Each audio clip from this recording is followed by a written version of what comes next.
My name is Professor Tobias Geisler.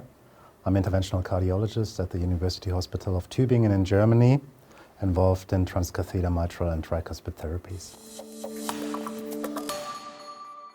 So it's important to clarify the mechanism of mitral regurgitation before you start with the procedure. And of course, you can classify patients according to the etiology of mitral regurgitation, which is secondary ventricular mitral regurgitation. The MR is mostly caused not by a structural deterioration of the leaflets, but problems of the left ventricle by left ventricular remodeling or tethering of the leaflets, or impaired approximation of the papillary muscles. There it does play a role, of course, to identify how much of the symptoms is really caused by the mitral regurgitation and how much of the symptoms is caused by the impaired left ventricular function. And so this is sometimes challenging because you also have to take care of guideline adherent medical therapy, of course, and also you have to think about other ways to improve the left ventricular function, like CRT, cardiac resynchronization. And then we have, of course, the degenerative mitral regurgitation, which is caused by primary leaflet problem, where you have issues sometimes with multiple jets, with prolapses, flail segments, and that might be more challenging also with regard to procedural planning. And then you have a special form of ventricular of functional mitral regurgitation, which is the atrial functional mitral regurgitation, which can be, in most cases, quite well treated with TEER. But here, of course, it's also a multimodal approach. We yet don't understand quite well also other effects of, like, for example, rhythm control in these patients. Many of these patients have HFpEF plus atrial fibrillation, so this is sometimes also challenging. So the treatment of ventricular and maybe also atrial functional MR is sometimes straightforward. Sometimes you can treat the MR quite well with placing a TEER device in a central position like A2, P2. This can be a very straightforward case.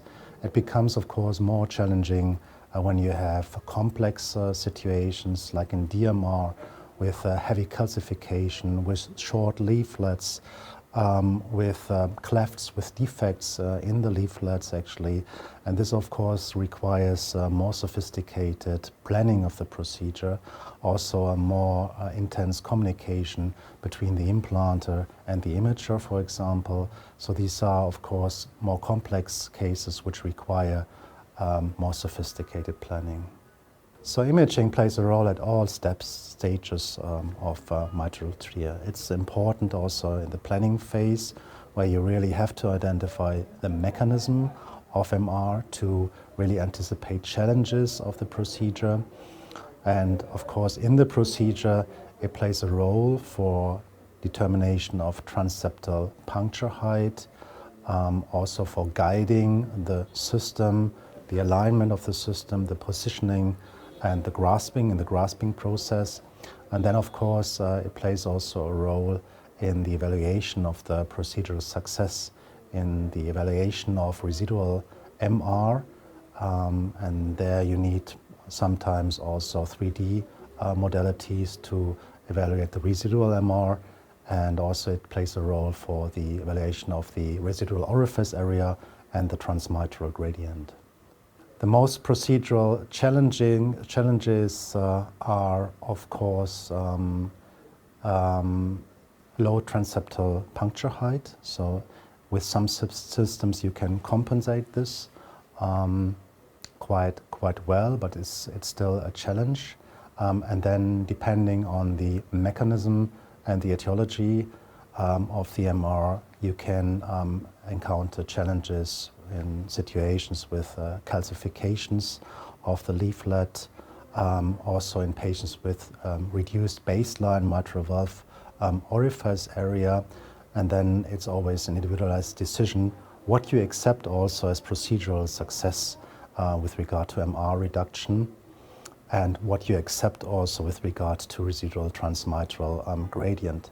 So normally we aim to reduce the MR as much as we can. So our goal should be to achieve an MR 0 or 1 plus. Sometimes we can only achieve this with increased gradients. So that is the question, how much gradient we do accept. Normally we are more tolerant now to accept also gradients to 6 to 7 millimeters mercury. But above this value, I think we will have the risk of relevant stenosis in these patients. And then, of course, imaging is also a challenge when you have artifacts, for example, by the device itself or by intracardiac structure, by calcified lesions or other prostheses or devices that might make the procedure more challenging. As said, you should have a good planning of the procedure. You should identify the mechanism of the MR to also anticipate challenges.